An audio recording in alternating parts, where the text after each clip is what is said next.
Good afternoon, Prime Ministers.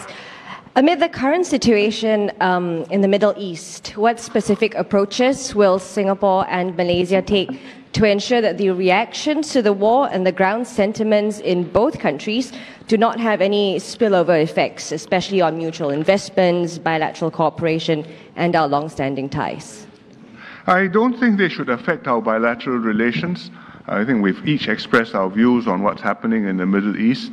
Singapore has made repeated statements about this and condemned what's happening, the violence, the human tragedy of civilians and innocent victims being killed and massacred, and hoping that the two parties can make progress towards a negotiated two-state solution to the Middle East. And I think Singaporeans understand where we stand. Malaysia also has made its position clear. I think Datuk Sri is here. Their situation is not the same as ours because we have diplomatic relations with Israel, but at the same time we have friendly relations with the Palestine Authority. And Malaysia has very friendly relations with the Palestine Authority, but you don't have diplomatic relations with Israel. So the diplomatic situation is not identical, but there's no reason for that to cause a difficulty between Malaysia and Singapore. I think the common position is important. I mean, Singapore and Malaysia supported the resolution, UN resolution, on this ceasefire. And that is to me very critical for now. And humanitarian assistance.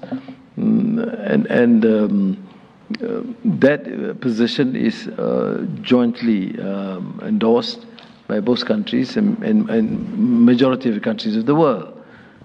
We take, of course, a much stronger position because, as I've said, the whole issue is not what happened 2 weeks ago, but the issue what we term as politics of dispossession. I mean, countries cannot continue to colonize another part of the Palestinian lands.